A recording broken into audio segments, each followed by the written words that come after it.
Hello friends, आप सभी का गरिमा स्टडी सेंटर में हार्दिक स्वागत है।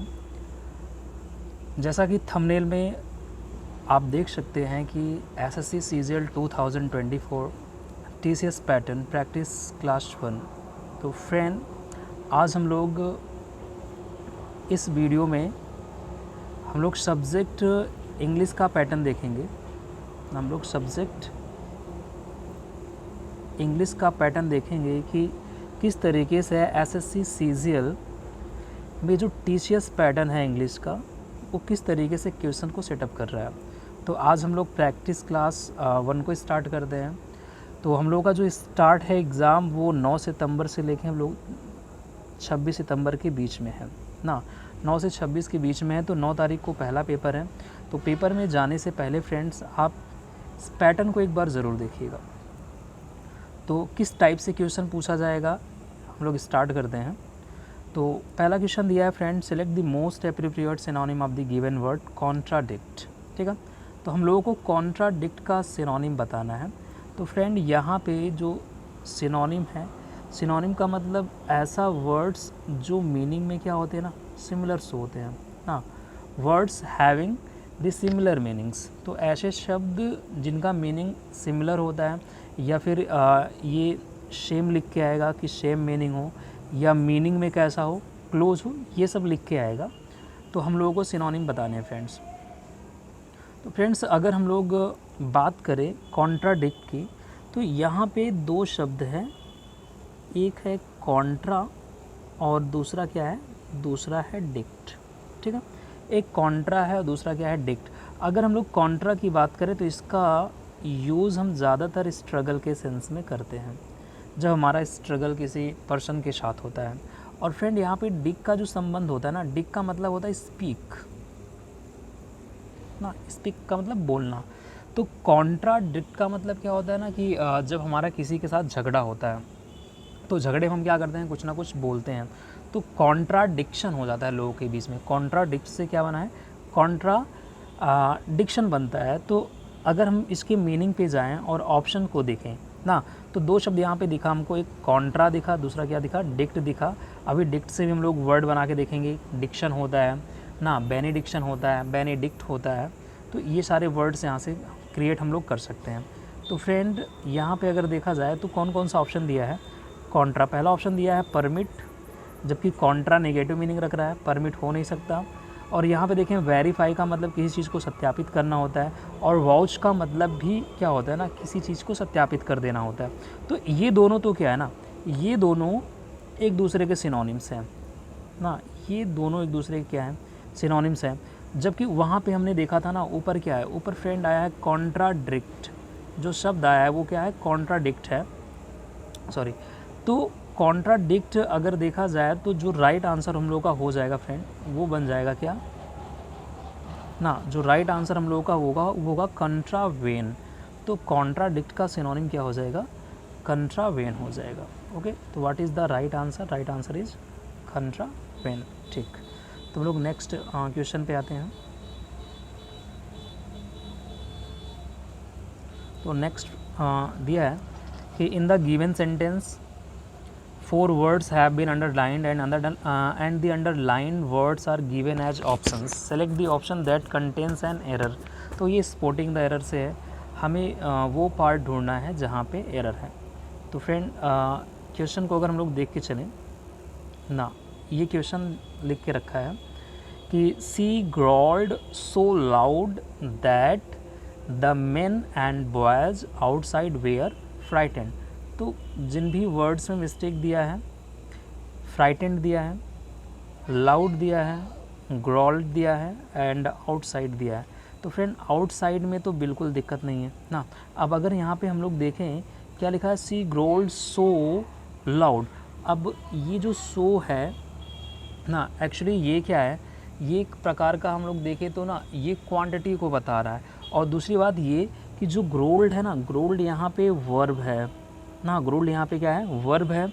और वर्ब, और जो लाउड यहाँ पे है, लाउड यहाँ पे क्या है, एडजेक्टिव है। लाउड यहाँ पे क्या है, एडजेक्टिव। हम लोग को पता है फ्रेंड कि ये जो एडजेक्टिव होता है, ये मॉडिफाई किसको करता है, ये मॉडिफाई करेगा किसी नाउन या नाउन को मॉडिफाई करेगा। जबकि यहाँ पे वो किस तरीके से ग्रोल कर रही है, तो आंसर यहाँ पे क्या आ रहा है ना, लाउड। जबकि इसे किस फॉर्म में होना चाहिए, इसे एडवर्ब के फॉर्म में होना चाहिए। तो जहाँ पे लाउड है फ्रेंड, वहाँ पे होना चाहिए क्या, लाउडली। तो मिस्टेक किस पार्ट में है, मिस्टेक बी पार्ट में है। तो क्या हो जाएगा, she growled so loudly that man and boys outside were frightened. मतलब वो इतनी तेज़ से ना ग्रॉल करती है कि बाहर खड़े हुए जो आदमी थे और लड़के थे, दोनों क्या होते हैं ना, डर जाते हैं।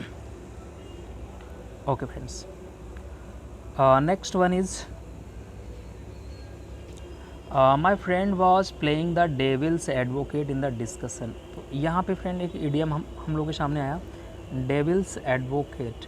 तो डेविल्स एडवोकेट का मतलब क्या होता है ना, कि जब कोई पर्सन किसी डिस्कशन में इन्वॉल्व हो जाता है और भले ही उसको किस मैटर पे बात हो रहा है ज़्यादा जानकारी ना हो, बट वो क्या करता है, उस डिस्कशन में इन्वॉल्व हो जाता है और कुछ ना कुछ बोलता है। इसे हम लोग बोलते क्या है ना, डेविल्स एडवोकेट। और एडवोकेट का मतलब क्या होता है ना, एडवोकेट का मतलब होता है किसी के पक्ष में बोलना, सॉरी। तो एडवोकेट का मतलब क्या होता है ना, एडवोकेट का मतलब होता है कि किसी के सपोर्ट में बोलना। और डेविल्स यहाँ पे खुद ही निगेटिव मीनिंग रखता है। तो डेविल्स एडवोकेट का मतलब क्या होता है, one who argues against something just for the sake of arguing. जब कोई इंसान ना किसी चीज़ के अगेंस्ट क्या करता है, आर्गू करता है, बस केवल उसे बहस करना है। वो स्पेशली जानता नहीं है कि मुद्दा क्या है, बस वो बहस करना चाहता है, उसमें लोग बोलते क्या है, devil's advocate. So next one is change the active voice to the passive voice, the mechanic has repaired my bicycle. ठीक है फ्रेंड, तो यहाँ पे देखना है, चार ऑप्शन दे के रखा है, हम लोग ऑप्शंस के थ्रू वॉइस को सॉल्व करते हैं। तो लिखा है कि the mechanic has repaired my bicycle. अब फ्रेंड, जब हम लोग एक्टिव वॉइस से पैसिव वॉइस बनाते हैं तो हम लोग कुछ रूल्स को माइंड में लेके चलते हैं। जो रूल है कुछ इस तरीके से होगा कि जो एक्टिव वॉइस का सब्जेक्ट होगा वो पैसिव वॉइस का क्या बन जाएगा, ऑब्जेक्ट बन जाएगा। या फिर अगर हम लोग स्टेप बाय स्टेप चलें सॉल्व करने के लिए, तो हम ऐसा कह सकते हैं कि एक्टिव सेंटेंस का जो ऑब्जेक्ट होगा ना, जैसे ऑब्जेक्ट यहाँ पे क्या है, ऑब्जेक्ट क्या है, माई बाईसाइकिल, ये ऑब्जेक्ट है। ये क्या होगा, ये पैसिव वॉइस में सब्जेक्ट बन जाएगा।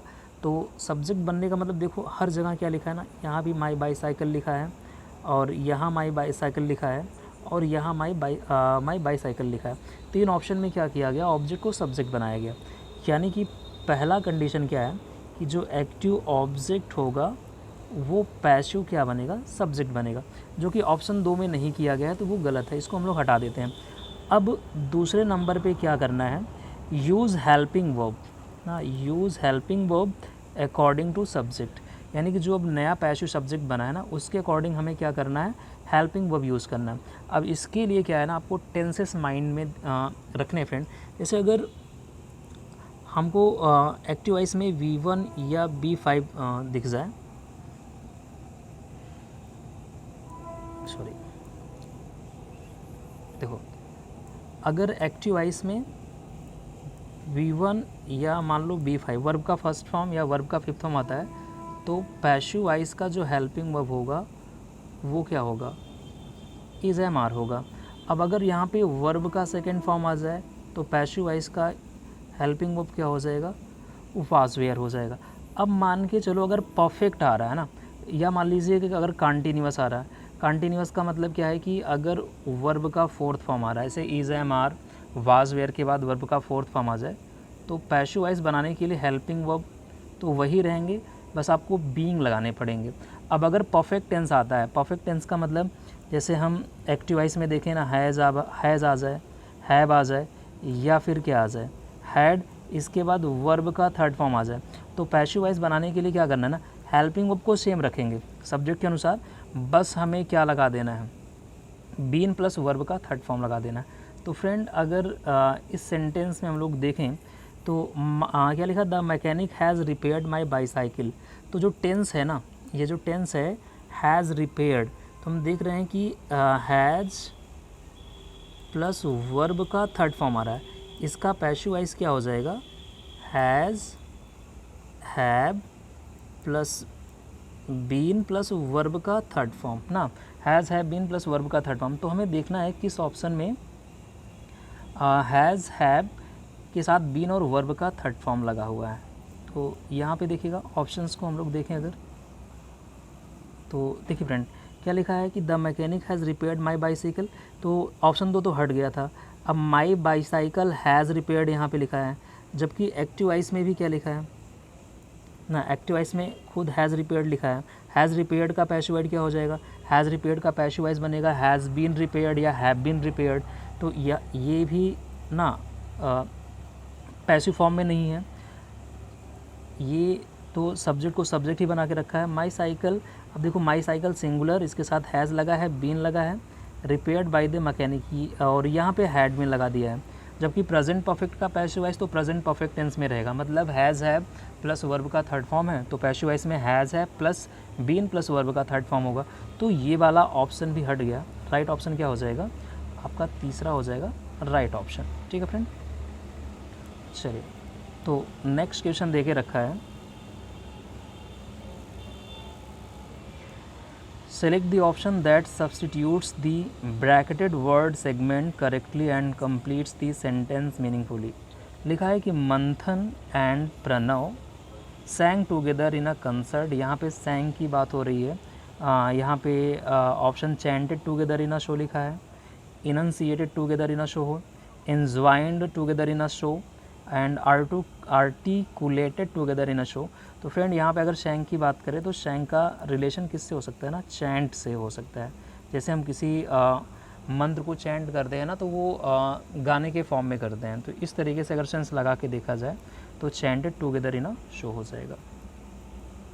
चलिए अगला क्वेश्चन दे के रखा है ना, he needed someone whom would understand him. तो फ्रेंड हम लोगों ने बात किया हुआ है, हम लोग जानते हैं रिलेटिव प्रोनाउन के बारे में। ठीक है, किसके बारे में जानते हैं, रिलेटिव प्रोनाउन। अब ध्यान देना, रिलेटिव प्रोनाउन के पहले फ्रेंड जो भी नाउन आएगा या जो भी प्रोनाउन आएगा उसको हम लोग बोलते हैं ना एंटेसिडेंट बोलते हैं। अब ये जो रिलेटिव प्रोनाउन है वो इसी एंटेसिडेंट के बारे में बताता है। ये रिलेटिव प्रोनाउन को क्या क्या हो सकता है फ्रेंड, हु हो सकता है, हुम हो सकता है, दैट हो सकता है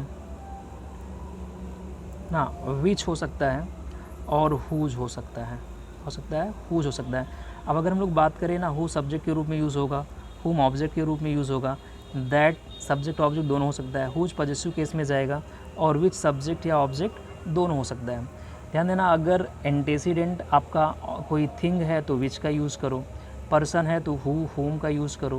अगर पर्सन हो या फिर आप ऐसा बोलो कि एनिमल हो, थिंग हो, तो उसके लिए हम लोग हुज का यूज पॉजेसिव केस में कर सकते हैं। अब जैसे यहाँ पे क्या लिखा ना, ही नीडेड समवन, उसे किसी ऐसे इंसान की ज़रूरत है, हु वुड अंडरस्टैंड हिम ना। अब यहाँ पे देखो खुद यहाँ पे ऑब्जेक्ट का यूज़ किया गया है और ये सब्जेक्ट है, तो सब्जेक्ट और ऑब्जेक्ट हमने क्या पैटर्न पढ़ के रखा है ना, सब्जेक्ट वर्ब और ऑब्जेक्ट, तो वर्ब के पहले सब्जेक्ट होना चाहिए। यहाँ पे देखा जाए क्या लिखा है ना, वुड, यहाँ पे देखा जाए तो हेल्पिंग वर्ब है, तो इसके पहले हम क्या करेंगे, जहाँ पे हुम है वहाँ पे सेंस के अकॉर्डिंग क्या यूज़ करेंगे, हु का यूज़ करेंगे। तो किस पार्ट में एरर है फ्रेंड, एरर है बी पार्ट में। अगला सवाल है, we off old clothes and bought new ones for Diwali. तो सेंटेंस का सेंस ही बता रहे हैं ना, हम दिवाली में क्या करते हैं, नए कपड़े खरीदते हैं और पुराने कपड़े क्या करते हैं, पुराने कपड़े हम फेंक देते हैं। तो यहाँ पे देखा जाए तो कॉस्ट का मतलब क्या होता है, कॉस्ट का मतलब हम यहाँ पे बोल सकते हैं कि कॉस्ट का मतलब दाम होता है या ख़रीदना होता है, और ये कोस्ट क्या है, कोस्ट का मतलब किनारा हो सकता है, तट हो सकता है। और अगर हम इस कास्ट की बात करें ना, तो इस कास्ट का मतलब होता है जाति, ये जाति से संबंधित है। और इस कास्ट का मतलब क्या होता है, फेंकना होता है, तो एक कास्ट का मतलब होता है फेंकना। तो यहाँ पे जो हम लोगों का सेंस आ रहा है वो क्या है, कास्ट है। तो कौन सा ऑप्शन सही है, 4 ऑप्शन सही है। चलिए फ्रेंड, अगला दिया है, select the most appropriate meaning of the underline idiom. तो इडियम का हमने देखा कि फ्रेंड एक इडियम आया था, कौन सा इडियम, डेविल्स एडवोकेट, इसके पहले डेविल्स एडवोकेट एडीएम का एक क्वेश्चन हमको दिखा, दूसरा एडीएम का यहाँ पे एक क्वेश्चन दिख रहा है थ्रो थिक एंड थिन। तो हम टेक्स्ट से मीनिंग इसका निकाल लेते हैं। Neha stood beside my sister, Neha मेरे सिस्टर की बगल में रहती है, हमेशा मेरे सिस्टर के साथ रहती है, थ्रो थिक एंड थिन। ठीक है, यानी कि सिचुएशन चाहे जैसा भी हो, in a strange manner, under all circumstances ना, सर्कमस्टेंसेस चाहे जैसे हो ना, throw thick and sorry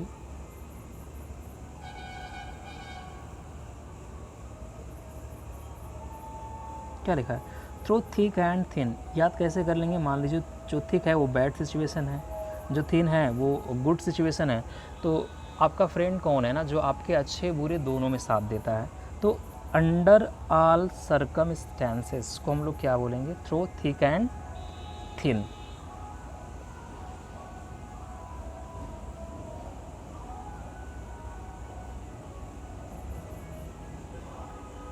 okay, what next, क्या लिखा friend, either I drive to the airport get a taxi, option दिया एंड, इफ़ और नॉर।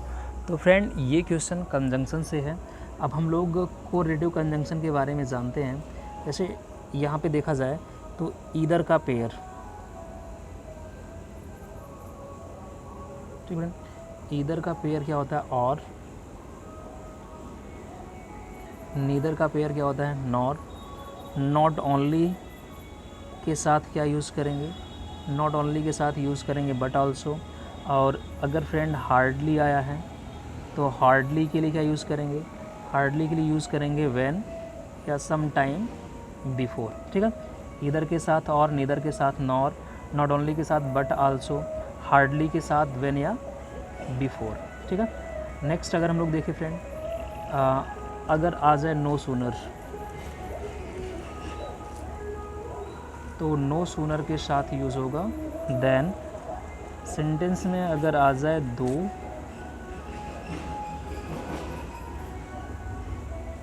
या आल दो, तो दो या आल दो के साथ यूज़ होगा यट, या फिर हम लोग क्या यूज़ करेंगे, कॉमा यूज़ करेंगे। ठीक है फ्रेंड, अब अगर आ जाए सेंटेंस में वेदर, तो वेदर के साथ क्या यूज़ करना है, वेदर के साथ यूज़ करना है और। ओके, तो ये पेयर आपको याद करना है। चलिए, तो अगर हम लोग इस सेंटेंस को देखें, ईदर आई, तो ईदर का पेयर क्या होता है ना, ईदर का पेयर होता है और। ठीक है, और वैसे अगर बोथ देखा जाए तो बोथ के साथ क्या आएगा ना, बोथ के साथ आएगा एंड। और यहीं पे फ्रेंड एक आप ट्रिक याद रखिए, इस तरीके से कभी कभी एग्ज़ाम में क्वेश्चन यहाँ से बनते हैं, सन साई, इस तरीके से। तो शन का मतलब क्या होता है, सेल्डम और नेवर ना, ये एक साथ में आएगा, सन साई, सेल्डम और नेवर। साई का मतलब क्या हो गया, सेल्डम इफ़ एवर। ठीक है, सेल्डम और never, seldom if ever. Okay, चलिए, तो आई थिंक ये क्वेश्चन आपको समझ में आया होगा।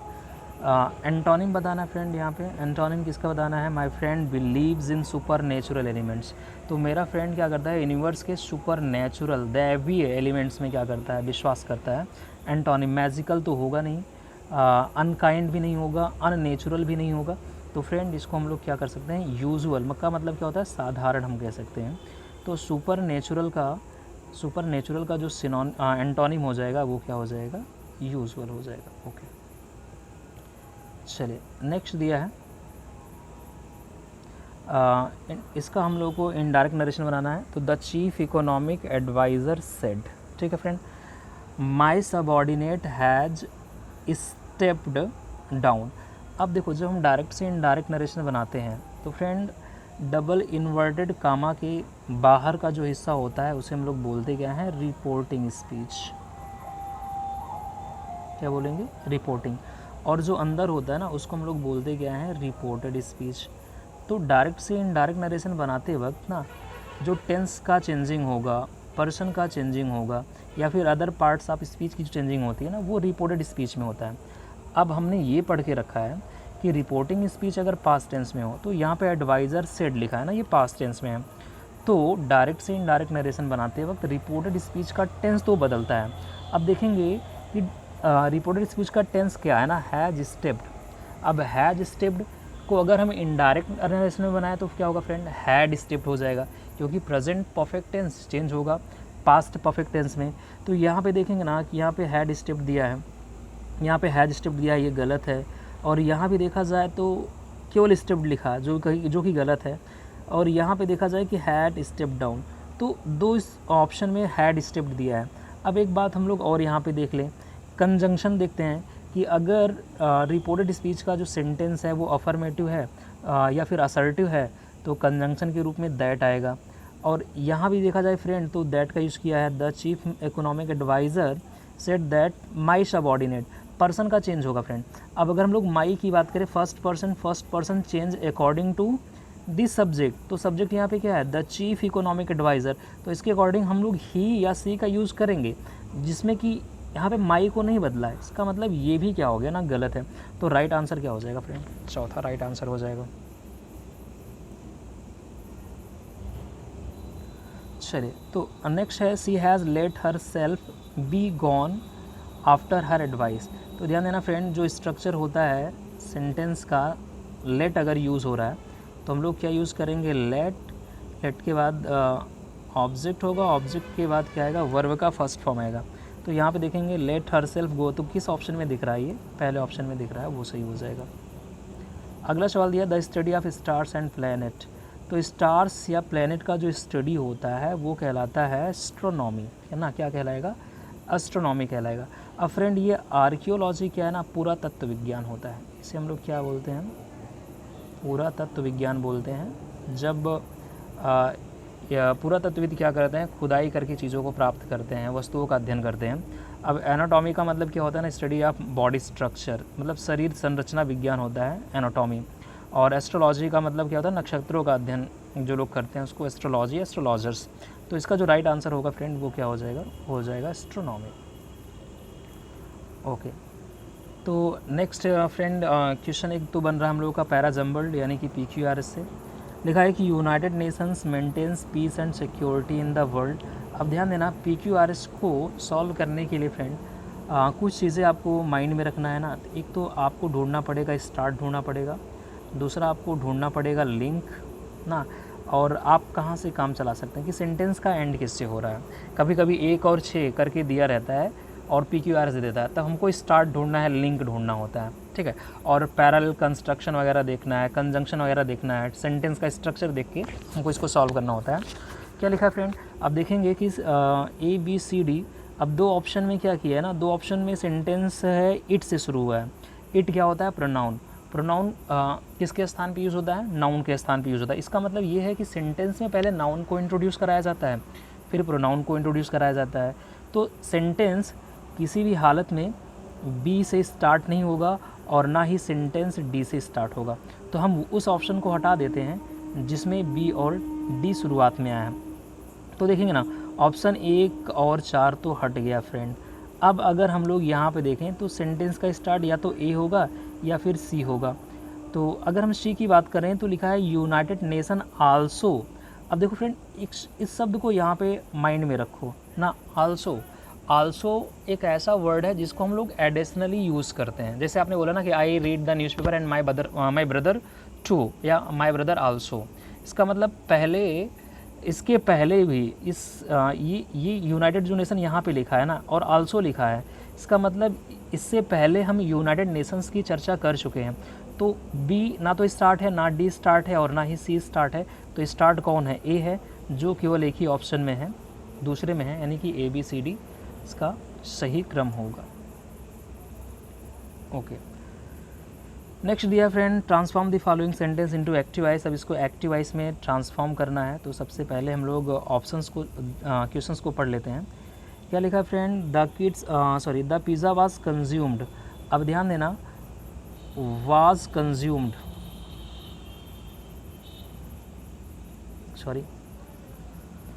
वाज कंज्यूम्ड, ठीक है। अब ये जो वाज कंज्यूम्ड है ना, ये पैसिव वॉइस में है। इसका एक्टिव वॉइस जब हम लोग बनाएंगे तो वर्ब के रूप में केवल क्या आएगा, कंज्यूम्ड आएगा ना। वर्ब के रूप में केवल क्या आएगा, कंज्यूम्ड आएगा। तो यहाँ पे देखो फ्रेंड, वाज कंज्यूम्ड का पैसिव वॉइस, एक्टिव वॉइस क्या होगा, कंज्यूम्ड होगा। अब देखेंगे यहाँ पे the kids consumed the quickly pizza, the kids quickly consumed the pizza, quickly the kids consumed the pizza, सब में वही है फ्रेंड। तो हम लोग क्या करेंगे ना, तो पहले जो यहाँ पे बाई द किड्स है तो ये सब्जेक्ट बन जाएगा, तो किड्स पहले आ जाएगा, फिर वर्ब आएगा, kids consumed the quickly pizza नहीं आएगा यहाँ पे, the kids consumed the pizza quickly हो सकता है, या the kids quickly consumed the pizza. यानी कि कौन सा ऑप्शन यहाँ पे बनेगा फ्रेंड, ऑप्शन 2 बनेगा। सेलेक्ट दी करेक्टली स्पेल्ड वर्ड। तो रेस्टोरेंट का स्पेलिंग फ्रेंड, आप हमेशा रेस्टोरेंट में जाते हैं घूमने के लिए, तो रेस्टोरेंट का स्पेलिंग आप देख ही लीजिए क्या होता है, रेस्टोरेंट, इस तरीके से, यानी कि पहला सही हो जाएगा।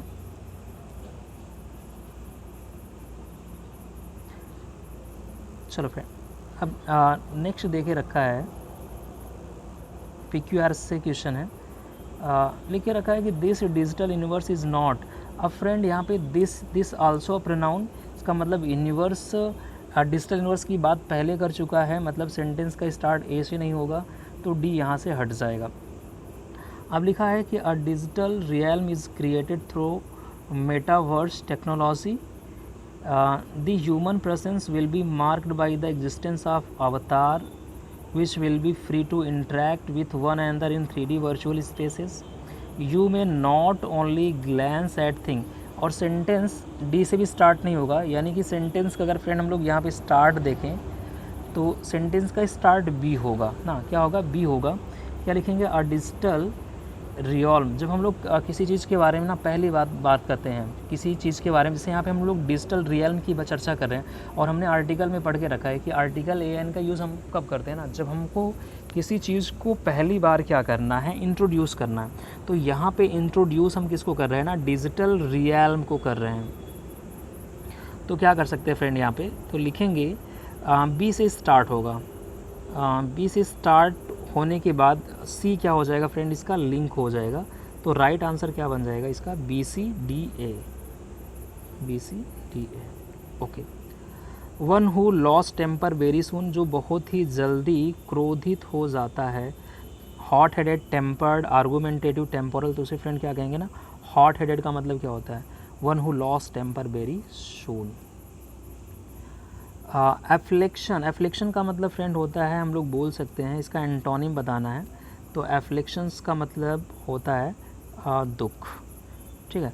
तो एफ्लेक्शन का मतलब क्या हो गया, एफ्लेक्शन का मतलब हो गया दुख। और अगर यहाँ पे हम लोग बात करें प्रीडेकामेंट का मतलब क्या होता है, कोई ऐसा सिचुएशन जिससे निकलना, बाहर निकलना कठिन होता है। मॉर्टगेज का मतलब क्या होता है, जब हम कोई घर बनाने के लिए, घर लेने के लिए पैसा उधार लेते हैं, उसे मॉर्टगेज बोलते हैं, या मॉर्गेज बोलेंगे। जो पैरिटी का मतलब क्या होता है ना फ्रेंड, इसको हम लोग खतरा बोल सकते हैं या संकट बोल सकते हैं।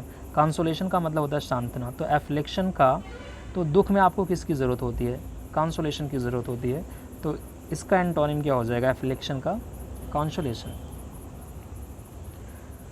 नेक्स्ट दिया है, select the most appropriate synonym of the given word. Glorify, glorify देखा जाए तो मीनिंग कैसा दे रहा है फ्रेंड, ग्लोरी, ग्लोरियस, तो ये पॉजिटिव मीनिंग दे रहा है ना, पॉजिटिव में। अब यहाँ पे सिंप्लीफाई दिया है, स्टूपीफाई दिया है, प्रेज दिया है, स्ट्रेंथन दिया है। तो ग्लोरीफाई का मतलब क्या होता है, जब आप किसी की शान बढ़ाते हो, तो शान आप कैसे बढ़ाएंगे, शान आप बढ़ाएंगे उस इंसान की क्या करके, प्रशंसा करके। तो क्या हो जाएगा इसका सिनोनिम, प्रेज हो जाएगा। ओके फ्रेंड्स, चलिए नेक्स्ट हम लोगों का है क्लोज टेस्ट। अब ध्यान देना फ्रेंड, क्लोज टेस्ट को सॉल्व करने के लिए आपको थोड़ा सा पेशेंस चाहिए ना। पेशेंस का मतलब ये कि क्लोज टेस्ट में आपका वोकैब चेक किया जाता है, ग्रामर का नॉलेज चेक किया जाता है, और दूसरी बात ये कि आपके पास पेशेंस है कि नहीं रीडिंग की। अगर हम लोग SSC की बात करें तो we have only 15 minute for each section to solve 25 questions ना। तो यहाँ पे टाइम बहुत कम ही होता है, तो पढ़ने की स्पीड और समझने की स्पीड जितना ज़्यादा होगा, हम क्लोज पैसेज को उतनी ही जल्दी से सॉल्व कर पाएंगे। तो पहले हम लोग पैसेज को पढ़ लेते हैं। यहाँ पे 1 2 3 4 5 करके ब्लैंक दे के रखा है। तो लिखा है कि dolphins are regarded as the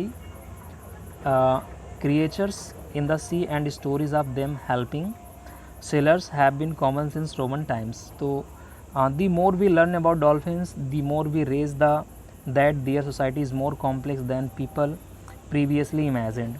They look after other dolphins when they are ill, care for pregnant mothers and protect the in the community as we do. Some scientists have that dolphins have a language, but it is much more probable that they communicate with each other without needing words. Could any of these mammals be more intelligent than man? Certainly, the most common argument in favor of man's superiority over them that we can kill them more easily than they can kill us is the least satisfactory. On the more we discover about these remarkable creatures, the less we appear superior when we destroy them. तो friends यहाँ पे basically इस passage में पढ़ने से, हरिडली पढ़ने से हम लोग क्या मालूम चलता है कि यहाँ पे हम लोग डॉल्फिन्स के बारे में बात कर रहे हैं, साइंटिस्ट उनके बारे में अध्ययन कर रहे हैं और डॉल्फिन्स का नेचर बता रहे हैं क्या होता है। तो जैसे वो क्या करते हैं, एक डॉल्फिन्स दूसरे डॉल्फिन्स की मदद कर रही है, प्रेग्नेंट डॉल्फिन की वो क्या कर रहे हैं, मदद कर रहे हैं। इसका मतलब पॉजिटिव वे में डॉल्फिन को यहाँ पर रिप्रेजेंट किया गया। तो पहला दिया है ना, most dangerous, most ferocious, trickiest, friendliest. तो यहाँ पर अगर हम लोग बात करें, dolphins are regarded as the, अब ऑप्शन क्या क्या दिया फ्रेंड, डेंजरस दिया है, फेरोशियस दिया है, ट्रिकीएस्ट दिया है, फ्रेंडलीस्ट दिया है। तो जबकि हमने ये देखा कि डॉल्फिन्स क्या कर रहे हैं ना, दूसरे डॉल्फिन्स की मदद कर रहे हैं, और मदद कौन करता है ना, मदद करता है फ्रेंड। तो फ्रेंड से यहाँ पे क्या बन जाएगा फ्रेंड, तो यहाँ पे बन जाएगा फ्रेंडलीस्ट, यानी कि पहले वाले गैप में हम लोग क्या करेंगे, पहले वाले गैप में भरेंगे क्या ना, फ्रेंडलीस्ट, यहाँ पे राइट आंसर हो जाएगा। ओके, अब अगर हम लोग दूसरे गैप में चलें तो क्या लिखा जा रहा है, हाँ, तो यहाँ पे friendliest creatures in the sea and stories of them helping sailors. अब ये क्या कर रहे हैं ना, सेलर्स की हेल्प कर रहे हैं। और किस टाइप के सेलर्स की हेल्प कर रहे हैं, स्विमिंग, अगर कोई सेलर है स्विम कर रहा है उसकी हेल्प ही क्यों करेंगे, अगर वो खुद सेल कर रहा है तो हेल्प की ज़रूरत नहीं है। लाफिंग, हंसते हुए की ज़रूरत की मदद नहीं होती है, मदद की ज़रूरत नहीं होती है। अब यहाँ पे ड्रॉनिंग, मतलब कोई सेलर अगर डूब रहा है तो डॉल्फिन उनको भी क्या करते हैं, बचाते हैं। इसका मतलब क्या होगा, यहाँ पे ऑप्शन थर्ड हो जाएगा का राइट आंसर। ओके, चलिए अगला दिया है यहाँ पे तीसरे ब्लैंक में, अगर हम लोग पैसेज को आगे पढ़ें तो आगे लिखा है कि they look after the more we learn about dolphins. हम डॉल्फिन्स के बारे में जितना पढ़ते हैं, द मोर वी रियलाइज़, हम उतना ही ज़्यादा रियलाइज़ करते हैं कि their society is more complex than people previously imagined.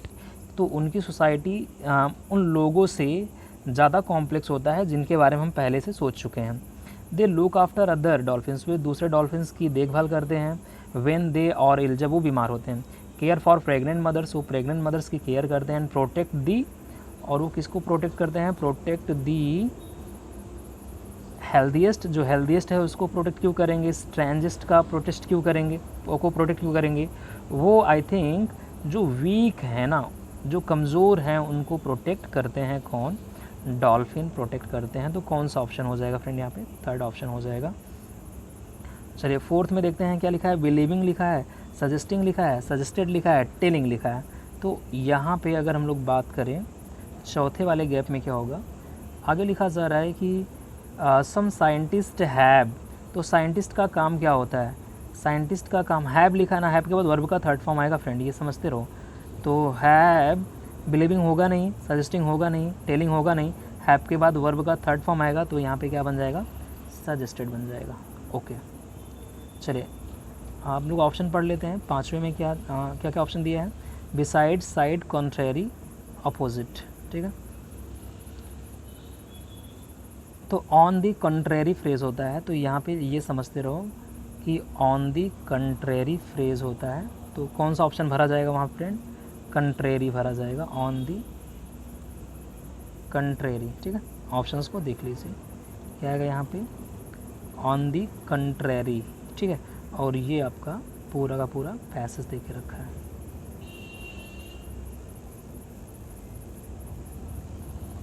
ठीक है फ्रेंड। तो ये पैसेज पढ़ेंगे और ऑप्शन दे के रखा है। ओके फ्रेंड्स, आई थिंक यहाँ तक की बातें आपको समझ में आई होंगी। हम लोग नेक्स्ट वीडियो में देखेंगे एसएससी सीजीएल इंग्लिश का प्रैक्टिस सेट 2, ठीक है। यानी कि एग्ज़ाम में जाने से पहले एक बार हम लोगों को पूरा का पूरा क्वेश्चन का पैटर्न, क्वेश्चन का नेचर क्या है, किस तरीके से क्वेश्चन आ रहे एग्ज़ाम में। ज़रूरी नहीं है कि जो मैं बता रहा हूँ एग्ज़ाम में वो आए, लेकिन पैटर्न यही रहेगा। एक बार हम लोग पैटर्न देख लेंगे ना, तो जैसे ईडियम फ्रेज का 2 क्वेश्चन आ जा रहा है, 2 क्वेश्चन एंटोनिम सिनोनिम के आ जा रहे हैं ना, 1 वर्ड सब्स्टिट्यूशन का 2 क्वेश्चन आ जा रहा है, और आप देख रहे हो क्लोज पैसेज सीधा 5 क्वेश्चन आ रहा है, स्पॉटिंग द एरर 1-2 आ जा रहे हैं।